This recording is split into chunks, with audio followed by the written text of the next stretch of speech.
નવી આશા અને સપનાઓ, નવા લક્ષ્યાંકો સાથે નવું બજેટ રજૂ કરાયું। 2024ની લોકસભાની ચૂંટણી પહેલા આ છેલ્લું પૂર્ણ બજેટ હતું અને તેની અસર પણ આ બજેટમાં દેખાઈ। 8 વર્ષ બાદ કર માળખામાં રાહત આપવામાં આવી, પણ એ યોજનાઓનું શું જે પહેલા જાહેર કરાઈ હતી? કોને કેટલું મળ્યું, કોણ બાકી રહી ગયું? એ વાયદાઓનું શું થયું જે ભૂતકાળમાં કરાયા હતા? આ વખતનું બજેટ કેટલું રાહત લઈને આવ્યું અને કેટલા સવાલ, એ તમામ મુદ્દા પર આપણે ચર્ચા કરીશું। અને આપણી સાથે ગેસ્ટ પેનલમાં જોડાઈ ગયા છે જયેશ પટેલ, ખેડૂત આગેવાન, કરણ ઝવેરી, બજેટ નિષ્ણાંત આપણી સાથે જોડાઈ ગયા છે, અને સ્ટુડિયોમાંથી આપણી સાથે આર્થિક નિષ્ણાંત વિપુલ ગોસ્વામી જોડાઈ ગયા છે। બધાનું સ્વાગત છે। સૌથી પહેલા જયેશભાઈ, આપનાથી શરૂઆત કરીએ। આ વખતે ખેડૂતો એવું કહી રહ્યા છે કે તેમને જે જાહેરાતો, તેમને જે અપેક્ષાઓ હતી એ પ્રમાણે આપવામાં નથી આવ્યું। કેટલીક જાહેરાતો જે કરવામાં આવી છે, જેમ કે એમને આત્મનિર્ભર બનાવવાની જાહેરાત છે, આ ઉપરાંત ગ્રીન એગ્રીકલ્ચર પર વધારે ને વધારે ફોકસ રાખવામાં આવ્યું છે। પણ એક સવાલ મારે એ કરવો છે કે 2022 સુધી ખેડૂતોની આવક બમણી થશે, આ વાયદો કરવામાં આવ્યો હતો। આપને શું લાગે છે કે આ વાયદો અત્યારે ક્યાં સુધી પહોંચ્યો છે અને અત્યારે જે જાહેરાતો કરાય છે એ ખેડૂતો માટે આપ કેવી રીતે જુઓ છો? તમે ખાસ કરીને જોઈ રહ્યા છો જે પ્રમાણે તમે જો તો 8 વર્ષ અગાઉ ખેડૂતોના ધિરાણની જે વાત થતી હતી, લગભગ કેન્દ્ર સરકાર સમગ્ર દેશ માટે 12 લાખ કરોડ રૂપિયાનું યોજના હતી। આ વર્ષે તમે જુઓ તો 20 લાખ કરોડની આજના બજેટમાં જોગવાઈ કહી છે। અને ખાસ કરીને જે ખેડૂતોની આવક બમણી કરવાની વાત જે રીતે થઈ રહી છે ને એના અનુસંધાનમાં સરકાર પણ જે રીતે કામગીરી કરી રહી છે, જે રીતે સમગ્ર વિશ્વમાં અન્ન ઉત્પાદનમાં તમે જુઓ તો ભારત દેશ પ્રથમ હરોળમાં છે। અને સ્વાભાવિક છે કે દેશની પ્રાયોરિટી અન્ન હોય છે અને એના માટે ખેડૂતો માટે અલગ અલગ યોજનાઓ બનતી હોય છે। આ બજેટમાં તમે જુઓ તો શરૂઆતમાં જ તમે જુઓ તો પહેલી જ જાહેરાત થઈ 20 લાખ કરોડ રૂપિયા કેન્દ્ર સરકાર પોતે 4% જે વ્યાજની રાહત આપીને સમગ્ર દેશના ખેડૂતોને ધિરાણ આપવાની વાત સ્વીકારી છે। એટલે સ્વાભાવિક છે કે જ્યારે ઋણ આટલું સસ્તું મળવાનું છે ત્યારે સ્વાભાવિક છે ખેડૂત એની ખેતી ખૂબ જ સફળતાથી થવાનો છે। બીજી બાજુ તમે જુઓ તો જે રીતે એમણે જે ગ્રીન એનર્જીની જે વાત થઈ છે, એમાં ખેડૂત અત્યાર સુધી અન્નદાતા હતો, હવે ઉર્જા દાતા પણ બને એ દિશાના પ્રયત્ન આ બજેટમાં આપણે જોઈ રહ્યા છે। અને એમાં પણ ખાસ કરીને તમે જુઓ તો ગયા વર્ષે 2 લાખ કરોડથી પણ વધારેની સબસિડી, ખાતર પર સબસિડી આપવામાં આવતી હતી। આ વર્ષે પણ એની લગભગ એટલી જ જોગવાઈઓ થઈ છે। પણ અલગ એક જે વાત થઈ છે આ વખતે, જે રીતે પ્રાકૃતિક ખેતી તરફ 1 કરોડ લોકોને જોડવાની વાત છે, અને એમાં પણ બાયોગેસ આધારિત તમે જોવો તો 10,000 કરોડ રૂપિયા એ બાયોગેસ આધારિત યોજના માટે એમણે જાહેર કર્યા છે। એટલે આવનાર દિવસોમાં રાસાયણિક ખાતર, સવાલ એ મારો એ હતો કે ખેડૂતોની આવક બમણી કરવાનો જે 2018માં લક્ષ્યાંક મુકાયો હતો, 2015 બેઝ યર રાખવામાં આવ્યું હતું, એ સમયે 8,050 રૂપિયા પર મંથ આવક હતી ખેડૂતોની, અને ગણતરી પ્રમાણે જો ફુગાવાને પણ ધ્યાનમાં રાખીએ તો 2022માં 21,146 થવી જોઈએ। આપને લાગે છે કે ક્યાંય નજીક પણ પહોંચ્યા છે? સ્વાભાવિક છે કે થોડા નજીક પહોંચ્યા છે। તમે જો તો માથાની આવકના આજે આંકડાઓ આજે જાહેર થયા છે, એમાં સમગ્ર દેશના નાગરિકની સરેરાશ આવક 1,93,000 રૂપિયા બતાવવામાં આવી છે। ખેડૂતોની આવક પણ સ્વાભાવિક છે વધી છે, પણ જે ઇનપુટ કોસ્ટના ખર્ચા સ્વાભાવિક છે, રાસાયણિક ખાતર હોય, વીજળી હોય, પાણી હોય, એના ખર્ચા વધ્યા છે। એની સામે જે રીતે બજારમાં ખેડૂતોને એના અનાજના ભાવો જે મળવા જોઈએ એમાં સ્વાભાવિક છે હજુ પણ એમને પૂરતા ભાવ નથી પડ્યા। તમે જુઓ તો કપાસના ખેડૂતના ગયા વર્ષે જે રીતે સારા ભાવ મળ્યા એને કારણે તમારા ખેડૂતના આવકની બમણી થઈ છે ચોક્કસ, પણ જે રીતે ઘઉં હોય, ડાંગર હોય, એના ખેડૂતો આજે પણ એની આવક બમણી નથી થઈ એ ચોક્કસ અમે માનીએ છીએ। પણ સરકારે જે રીતે પ્રયત્ન કરી રહી છે અને જે રીતના વાયદાઓ કરી રહી છે અને યોજનાઓ આવી રહી છે, એ જોતા એવું લાગે છે ખેડૂત ગામડાની ચિંતા સરકારે ચોક્કસ બજેટમાં કરી હોય એવું લાગે છે। જી બિલકુલ। કરણભાઈ આપણી સાથે જોડાયેલા છે। કરણભાઈ, આ વખતનું જે બજેટ છે કેપિટલ ઇન્ટેન્સિવ વધારે છે, કારણ કે મૂડી ખર્ચમાં બમણા કરતાં પણ વધારો કરવામાં આવ્યો છે। આ ઉપરાંત મધ્યમ વર્ગ માટે કર માળખામાં 8 વર્ષ બાદ જે ફેરફાર કરવામાં આવ્યો, રાહત આપવામાં આવી, બે જે માળખા છે કર માળખા, એમાં સરકારનું એવું વલણ છે કે બીજા માળખા તરફ વધારે લોકો આગળ વધે, 7 લાખ સુધીમાં કોઈ પણ ટેક્સ નથી ચૂકવવો પડતો, એને લોકો વધારે પ્રિફર કરે। તમને શું લાગે છે કે આની કેટલી અસર થઈ શકે અને આખી આ રાહત કેટલી ગણી આગળ વધી શકે? થેન્ક યુ કૃષ્ણ આપણે તમારા પ્રશ્ન માટે। હવે હું આની અંદર એવું જોઉં છું કે ખેડૂત જે રીતે કેપેક્સની તમે જે વાત કરી કે કેપિટલ એક્સપેન્ડિચર પર બહુ આ વખતે ભાર આપ્યો છે, એ જોતાં આપણાને એક ચીજ એવી સમજ પડે છે કે કેપિટલ એક્સપેન્ડિચર છે ને તે એમાં પહેલાં પબ્લિક સેક્ટર પહેલ કરે કે પ્રાઇવેટ સેક્ટર પહેલ કરે, મુરગી ઈંડા મુરગી જેવી વાત થતી હોય છે. પણ આની અંદર તો એવું છે કે આ લોકોએ ફ્રન્ટ ફૂટ પર આવીને અત્યારે સિક્સ જ મારી દીધી છે કે એટલો બધો ડેવલપમેન્ટ કરશે કે પાછળ પ્રાઇવેટ સેક્ટરે પહેલ કરવાનો વારો આવી જ જશે, જે તમારા જોબ ક્રિએશન અને બાકી એમ્પ્લોયમેન્ટ માટે ખૂબ આવકારાય એવો સ્ટેપ છે. હવે રહી એ વાત કે નવા જે ટેક્સ રિજીમ છે એની અંદર જે 7 લાખ રૂપિયા સુધીનો જે બેનિફિટ છે તેની અંદર હું જૂના ટેક્સ રિજીમ સાથે નવા ટેક્સ રિજીમને કમ્પેર કરતો હતો તો કોઈ લોજિકલ સેન્સ જ નથી કે કોઈ જૂના ટેક્સ રિજીમમાં આ ટેક્સ અપ્લાય કરે કે પોતાનું ઇન્કમ ટેક્સ રિટર્ન ફાઇલ કરે. તો નવા ટેક્સ રિજીમની અંદર જેમ એનું ઇન્કમ ટેક્સ રિટર્ન ફાઇલ કરે છે તો એ તમારો 7 લાખ સુધીનો તો ફાયદો છે જ, પણ નવા ટેક્સ રિજીમમાં એઝ કમ્પેર ટુ જૂના ટેક્સ રિજીમ તમે જો 20 લાખ સુધીની ઇન્કમમાં બી અલગ અલગ સ્લેબ પર ગણતરી મૂકો છો તો જૂના ટેક્સ રિજીમના કમ્પેરિઝનમાં નવા ટેક્સ રિજીમમાં ઓલમોસ્ટ 5 થી 10% એડિશનલ બેનિફિટ થાય છે. અને આ બેનિફિટ જે નીચલા કે જે આપણા લોઅર મિડલ ક્લાસ માટે જે આ બેનિફિટ ઊભો કર્યો છે તે બેનિફિટ લાંબા ગાળામાં આપણાને ખૂબ વધારે બેનિફિટ કરી શકે. જી બિલકુલ, પણ આની પાછળનું કારણ શું હશે કે ગત વર્ષે પણ કૃષ્ણ બહુ સારું છે. જી આ વખતે આ જે નવું ટેક્સ રિજીમ છે એને ડિફોલ્ટ જાહેર કરવામાં આવ્યું છે અને જો જૂની વ્યવસ્થા તમારે અપનાવી હોય તો એ તમારે ઓપ્ટ કરવી પડશે, ફોર્મ ભરવું પડશે. ગત વર્ષે ઉલટું હતું કે જે જૂની વ્યવસ્થા હતી એ ડિફોલ્ટ હતી અને નવું ટેક્સ રિજીમ અપનાવવું હોય તો તમારે ઓપ્ટ કરવું પડતું હતું. પણ તેમ છતાં પણ ઘણા બધા લોકો, મોટા ભાગના લોકોએ જૂની વ્યવસ્થાને અપનાવી હતી અને એટલા માટે આ વખતે નવું ડિફોલ્ટ કરાયું છે. તો એની પાછળનું કારણ શું હોઈ શકે? મેડમ, જ્યારે બી કોઈ બી ચેન્જ આવે ને તો ચેન્જને તરત સ્વીકારાતો નથી, તે હ્યુમન નેચર છે. અને જે ફેક્ચ્યુઅલી જ્યારે એની અંદર 2.5 લાખ રૂપિયા સુધીનો તમારો મિનિમમ સ્લેબ હતો તો જૂના રિજીમ અને નવા રિજીમમાં કોઈ બહુ લાંબો બેનિફિટ નહોતો, એટલે બધા જૂના રિજીમ સાથે જ જોડાયેલા હતા. પણ હવે જે આ સ્લેબ્સ બદલાયા છે એના લીધે નવા રિજીમ વધારે લુક્રેટિવ થયો છે અને એટલે આપણે એવું જોઈ શકીશું કે હવે નવા રિજીમની અંદર અપ્લાય કરવાવાળા લોકો વધશે. જેમ કે મારી કેસની હું વાત કરું, હું એમ કમ્પેરેટિવલી ઘણા બધા અહીંયા લોકો કરતાં યંગ બી છું, તો મેં તો લાસ્ટ યર જ નવો રિજીમ અપનાવી દીધો હતો, કારણ કે મને જે આ બધા ડિડક્શન ને આ ને તેને આવી ગણતરી ને તેવી ગણતરી કરવામાં નહોતું ફાવતું. તો મારા માટે તો ઉલટું ઇઝી હતું કે સીધી ગણતરીએ કામ થતું હોય તો ઇટ ઇઝ ઇવન બેટર. એટલે હું તો એવી રીતે જ જોઉં છું કે નવી યુવા પેઢી તો આને જ અપનાવશે. બિલકુલ, આપણી સાથે વિપુલભાઈ પણ જોડાયેલા છે, આર્થિક નિષ્ણાંત છે. વિપુલભાઈ, ગઈ વખતે જે જીડીપીનો ટાર્ગેટ મૂકવામાં આવ્યો હતો 9.4%નો ટાર્ગેટ હતો, હવે આ વખતે એવું કહેવામાં આવી રહ્યું છે 6.4%ની આસપાસ. આ ઉપરાંત ફિસ્કલ ડેફિસિટ, જે આઈડિયલ ફિસ્કલ ડેફિસિટ 6% હોવી જોઈએ એના કરતાં થોડી વધી શકે છે એવું અનુમાન લગાવવામાં આવ્યું છે. તો ફિસ્કલ ડેફિસિટ એ આપણી સામે એક મોટો પડકાર છે, કારણ કે આપણે ખૂબ મજબૂત બનતા અર્થતંત્રની દિશામાં આગળ વધી રહ્યા છીએ. ફોરેન એક્સચેન્જ રિઝર્વ સારું એવું આપણું વધી રહ્યું છે, પરંતુ તેમ છતાં ફિસ્કલ ડેફિસિટ, ફુગાવો, આ બધા એવા પડકાર છે જે ભારત સમક્ષ ઊભા છે. તો આ બજેટને આ પડકારો સાથે તમે કઈ રીતે જોડો છો? Thank you Krishna. Fiscal deficit એ આજનો આપણો પ્રયત્ન નથી. ફિસ્કલ ડેફિસિટ એ જ્યારે પણ આપણે ભૂતકાળમાં પણ આપણે બજેટ રજૂ કરેલું છે ત્યારે ફિસ્કલ ડેફિસિટ આપણી રહેલી જ છે. પરંતુ આ ગવર્મેન્ટનું જે બજેટ છે એ વિઝનરી છે અને એ ફિસ્કલ બજેટને ધીમે ધીમે ઓછી કરવા માગે છે કે ઇન્ફ્રાસ્ટ્રક્ચરને ગ્રોથ આપી. એટલે બેઝિક ઇકોનોમિક્સનો નિયમ છે કે ડિમાન્ડ અને સપ્લાય. એટલે આ વખતેનું તમે બજેટમાં જોજો કે એમણે ન્યૂ ટેક્સ રિજીમ આપેલું છે, તો ન્યૂ ટેક્સ રિજીમમાં જે તમારા ઇન્વેસ્ટમેન્ટ ઓપ્શન હતા એને ડિસ્કરેજ કરેલા છે.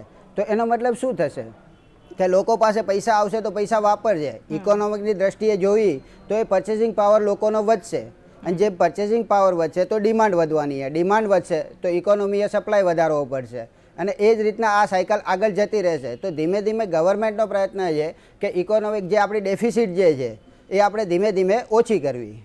બિલકુલ, એટલે આ વખતે આ બજેટમાં કેપિટલ ઇન્ટેન્સિવ છે આપણે વાત કરી, કારણ કે 4,931,00,000 કરોડનું બજેટ હતું, એની જગ્યાએ આ વખતે 10 લાખ કરોડ ફાળવવામાં આવ્યા છે, એટલે ડબલ કરતાં પણ વધારે અમાઉન્ટ ફાળવાઈ છે. અને એવું કહેવાય છે કે જ્યારે 100 રૂપિયા કેપિટલમાં નાખવામાં આવે, મૂડીમાં રોકાણ કરાય, તો એ સામે 250 આપે છે, જ્યારે રેવન્યુમાં એવું નથી થતું, એ 100 કરતાં પણ ઓછા આવે છે. તો આ એક કેપિટલ મૂડી રોકાણ જે કરવામાં આવ્યું છે એને લઈને અને યુવાનો, મહિલાઓ, બેરોજગારોને લઈને તમે કઈ રીતે જોઈ રહ્યા છો બજેટને? મૂડી રોકાણ કોઈ બી ઇન્ફ્રાસ્ટ્રક્ચર માટે છે કે પ્રગતિ માટે છે, તો બેઝિક ઇન્ફ્રાસ્ટ્રક્ચર હોવું બહુ નેસેસિટી છે કે ઇન્ફ્રાસ્ટ્રક્ચર હશે તો જ તે તમે આગળ સસ્ટેનેબલ ગ્રોથ કરી શકશો. એટલે અત્યારના જે વિઝનરી બજેટમાં એ ઇન્ફ્રાસ્ટ્રક્ચર ઉપર વેગ મૂકવામાં આવેલો છે. એટલે રેલવેને મેક્સિમમ ફંડ ટ્રાન્સફર કરવામાં આવેલું છે કે રેલવેમાં મેક્સિમમ મૂડી રોકાણ થશે. ત્યાર પછી તમે જોઈ શકો તો 100 નવા ટ્રાન્સપોર્ટ સેન્ટરો જે છે એનું પ્રયોજન કરવામાં આવેલું છે. એટલે ગવર્મેન્ટને ખ્યાલ છે કે જો આપણે ભવિષ્યમાં મેક્સિમમ વિકાસ કરવો હશે, રોજગારી આપવી પડશે, તો ઇન્ફ્રાસ્ટ્રક્ચરમાં આપણે અત્યારથી જ તે વિઝનરી અને એક રોડ મેપ તૈયાર કરવા માટે અત્યારે કેપેક્સમાં વધુ અને વધુ રોકાણ કરવામાં આવી રહ્યું છે. બિલકુલ. કરણભાઈ, આપની પાસે આવીશું. રોજગારી વધારવાની તેમણે વાત કહી, વિપુલભાઈએ કહ્યું કે એ દિશામાં પ્રયત્નો હાથ ધરવામાં આવ્યા છે અને બજેટ એ દિશામાં મૂકવામાં આવ્યું છે. પરંતુ નરેગાની વાત કરીએ કે જે રોજગારી આપવા માટેની સૌથી મોટી યોજના છે ગ્રામીણ ક્ષેત્રમાં, 60,000 કરોડ ગત વર્ષે ફાળવવામાં આવ્યા હતા, 73,000 કરોડ એ આ વખતે ઘટાડીને 60,000 કરી દેવામાં આવ્યા છે. તો એવું શા માટે કરાયું કે રોજગારી આપતી જે સૌથી મોટી યોજના છે એ જ એની પાછળનું ફંડિંગ જ ઘટાડી દેવાયું? શું એની અસર થશે ખરી? એની અસર મારા પ્રમાણે નહીં થાય, કારણ કે જે 73,000 કરોડ કે 60,000 કરોડ આપણે કોઈ બી ચીજ ગણીએ ને, તો આપણે જો નંબર ઓફ પરિવારને એની અંદર જે 100 દિવસની રોજગારી કે 3 મહિનાની રોજગારી જે આ લોકો કે છે તેના માટે અમાઉન્ટ એસચ બી ઇનફ નથી, બહુ નાની છે. પણ જો લોંગ ટર્મ ડેવલપમેન્ટ આપણને મળી જાય, જેમ કે આ ઇન્ફ્રાસ્ટ્રક્ચરમાં આપણે જોઈ રહ્યા છે, જે એ લોકોએ અત્યારે ટુરિઝમમાં 50 ડેસ્ટિનેશન પર કરવાની વાત કરી, કે જેવી રીતે આપણે અત્યારે સ્કિલ ડેવલપમેન્ટ માટેના યુનિટ્સ ખોલવાની વાતો કરે છે, નવા કોલેજીસ સ્કિલ ડેવલપમેન્ટ માટે, નર્સિંગના કોલેજીસ માટેની વાતો કરે છે. તો કે અનસ્કિલ્ડ લેબર કરતાં જો આપણે ત્યાં લેબર સ્કિલ્ડ થઈ જાય તો એક તો એમનો standard of living be better થઈ જાય, એમની ઇન્કમ અને રેવન્યુ બેટર થઈ જાય, અને બીજી બાજુ જ્યાં એ એવા સ્કોપ ઊભા કરીને આ વખતે પૈસા એવી રીતે ફાળવ્યા છે કે એ લોકોને 100 દિવસ માટે નહીં પણ આખા 365 દિવસ માટે રોજગાર મળી રહી શકે. સો હું તો એવું જોઉં છું કે ઉલટા જે આ કેપેક્સનો ખર્ચો કર્યો છે તે મનરેગાથી ખૂબ આગળ છે, અને એના લીધે ઉલટી રોજગારમાં ખૂબ સ્પીડથી બઢોતરી થશે અને લાંબી સસ્ટેનેબલ બઢોતરી થશે. બિલકુલ. જયેશભાઈ, આપની પાસે આવીશું. પ્રધાનમંત્રી નરેન્દ્ર મોદીએ પણ કહ્યું કે મિલેટ્સ એ ધાન કે જે અત્યારે વિશ્વમાં પણ એટલા પ્રખ્યાત થઈ રહ્યા છે, લોકોને ગમી રહ્યા છે, અને એનું ઉત્પાદન કઈ રીતે દેશમાં વધુને વધુ વધે તે દિશામાં આ બજેટમાં કામ કરવામાં આવ્યું છે, એ મૂકવામાં આવ્યું છે. આ ઉપરાંત ખેડૂતો આત્મનિર્ભર બને અને પ્રાકૃતિક ખેતી તરફ વધારે જાય તે માટેના પ્રયાસ કરવામાં આવ્યા છે. આ ઉપરાંત એક મહત્વપૂર્ણ મુદ્દો જે હું કરવા માંગુ છું, ખેડૂતો દર વખતે સવાલ ઉઠાવતા હોય છે કે તેમને સિંચાઈનું પૂરું પાણી નથી મળતું. 50% વસ્તી આજે પણ ખેતી પર નિર્ભર છે. પીએમ કૃષિ સિંચાઈ યોજના જે 12,954 કરોડ હતી એનું ફંડિંગ ઘટાડીને 10,787 કરોડ કરવામાં આવ્યું છે. શું આપને લાગે છે કે આ એક ડ્રોબેક હોઈ શકે? તમે જોવું તો જે રીતે જારા ધાનની જે વાત થઈ છે, ખાસ કરીને તમે જુવાર અને બાજરી, જાફરાબાદ, આપણા જે સૌરાષ્ટ્ર જાફરાબાદની બાજરી યુરોપના બજારમાં વેચાઈ, અમેરિકામાં વેચાઈ, અમારા સુરતના નિઝરની જુવાર અમેરિકાના બજારમાં વેચાઈ. એક આખું મોટું માર્કેટ જે જારા ધાનની અનાજની વાત જે રીતે કરવામાં આવી રહી છે G20ના બજાર હેઠળ, ખૂબ જ એનાથી આવનાર દિવસોમાં ખાસ કરીને જે પરંપરાગત ખેતી કરતા છે ખેડૂતો, એ જૂનવાળી ખેડૂતો છે જે જારા ધાનની ખેતી કરે છે, એને ચોક્કસ ફાયદો થવાનો છે. સાથે સાથે જે રીતે પ્રાકૃતિક ખેતી છે, જે રીતે તમે જો જે રીતે જારા ધાનની જે વાત કરીએ, બાજરી અને જુવારમાં જે રીતે સરકારે જે રીતે મિલેટ ધાનને જે પ્રાધાન્ય આપ્યું છે, એને કારણે અમે માનીએ છેલ્લા 2 મહિનામાં જુવારના ભાવો હોય, બાજરીના ભાવો હોય, તમામના ભાવો ક્વિન્ટલે લગભગ 150 થી 200 રૂપિયા વધી ગયા છે. અને આવનાર દિવસોમાં જ્યારે જારા ધાનની જે રીતે વાત સમગ્ર વિશ્વ આગળ થવાની છે, જુવાર હોય કે બાજરી, અત્યાર સુધી ભારત દેશનો નાગરિક ખામને ગામડાઓમાંનો વપરાશ થતો હતો. હવે તમે જો તો શહેરોમાં પણ લોકોમાં જાગૃતિ આવી છે, જે રીતે સરકાર કામગીરી કરી રહી છે એને કારણે જુવારના ઘઉંની અવેજીમાં જુવારની માંગ નવયુવાનો કરી રહ્યા છે, ભાજીની માંગ કરી રહ્યા છે, એટલે એને કારણે ભાવમાં મોટો તફાવત આવી રહ્યો છે. એટલે સ્વાભાવિક છે કે જ્યારે ભાવ આટલા વધતા હોય છે, સ્વાભાવિક છે ખેડૂતોને ફાયદો થવાનો છે. સાથે સાથે પ્રાકૃતિક ખેતીની જે વાત થઈ છે, તમે જોવો તો આજે ભારત દેશ સમગ્ર વિશ્વમાં અનાજના ઉત્પાદનમાં પ્રથમ હરોળમાં આવી ગયો છે. સૌથી મોટી જો આપણી ખામી હોય તો ખાસ કરીને રાસાયણિક ખાતરમાં તમે જો તો ફોસ્ફરસ ખાતર અને પોટાશ ખાતર તમામ ખાતર આપણે ઇમ્પોર્ટ કરવું પડે છે. ગયા વર્ષે તમે જો તો 2 લાખ કરોડથી પણ વધારેની સબસિડી સરકારે આમાં આપી છે. એટલે સ્વાભાવિક છે કે સબસિડી ઘટાડવી હોય અને બીજી બાજુ પ્રાકૃતિક ખેતી જે રીતે સરકાર મહત્વ આપી રહી છે અને જે રીતે પર્યાવરણ બચાવવાની જે રીતની વાત થઈ રહી છે એ દિશા માટે અને એનામાં પણ 10,000 કરોડ રૂપિયાની જોગવાઈ આ પ્રથમ વખત થઈ છે. અને એના માટે જે રીતે પ્રાકૃતિક ખેતી માટે જે ગોબરધન યોજના જે મૂકી છે, આ મુદ્દા પર આપણે આગળ પણ ચર્ચા કરીશું. ઘણા બધા એવા મુદ્દા છે કે જે આ વખતે બજેટમાં સમાવવામાં આવ્યા છે. ઘણા સવાલ ઉઠી રહ્યા છે, કેટલાકને સંતોષ છે, કેટલાકને અસંતોષ છે. બજેટ પર ચર્ચા કરી રહ્યા છે કે આ વખતનું બજેટ કેટલું રાહત લઈને આવ્યું છે અને કેટલા લોકો આ બજેટને લઈને સવાલ કરી રહ્યા છે, શું સવાલ થઈ રહ્યા છે. આ તમામ મુદ્દા પર ચર્ચા કરી રહ્યા છીએ. આપણે આગળ વધારી ચર્ચાને. વિપુલભાઈ, આ વખતના બજેટમાં MSME સેક્ટર, જે સૂક્ષ્મ લઘુ ઉદ્યોગો હોય છે, મધ્યમ ઉદ્યોગો, એના માટે કેટલીક જોગવાઈઓ કરવામાં આવી છે અને 95% રકમ જે લેવામાં આવતી હતી એમને પરત કરી દેવામાં આવશે એવું પણ કહેવામાં આવ્યું. કોરોના કાળમાં આ ઉદ્યોગોને સૌથી વધારે ફટકો પડ્યો હતો. તમને શું લાગે છે કે આ બજેટથી MSME સેક્ટરને કેટલો વેગ મળશે? કૃષ્ણાબેન, આ બજેટમાં MSME એ કોઈ બી આપણા દેશના વિકાસનું એક ગ્રોથ એન્જિન છે અને 80 to 90% ફાળો MSMEનો છે આપણા દેશના વિકાસમાં. એટલે MSMEનો વિકાસ ખૂબ જ જરૂરી છે. આ બજેટમાં MSMEનો વિકાસ થાય તેવા પ્રોત્સાહનરૂપ પગલાં લેવામાં આવેલા છે.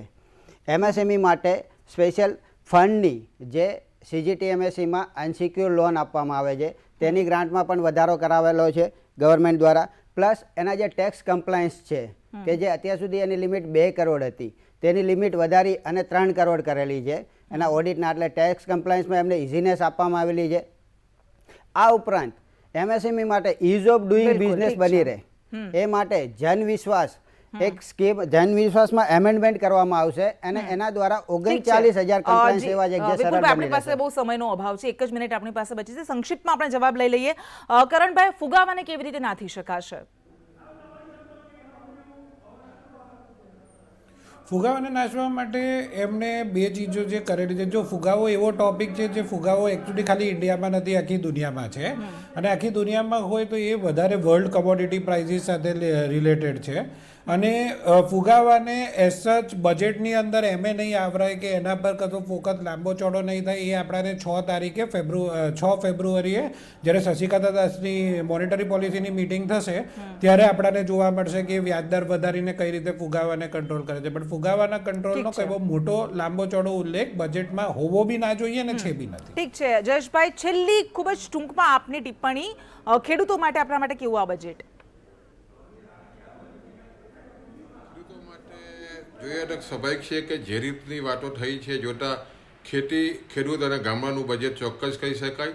પણ સાથે સાથે ખેડૂત પણ અપેક્ષા રાખી શક્યો છે કે ટેકાના ભાવ જે આગામી જે ખરીફ સિઝનના જાહેર થવાના છે એમાં 8 થી 10% ચોક્કસ જો વધારો આવશે તો ચોક્કસ આ બજેટ આવનારા દિવસોમાં.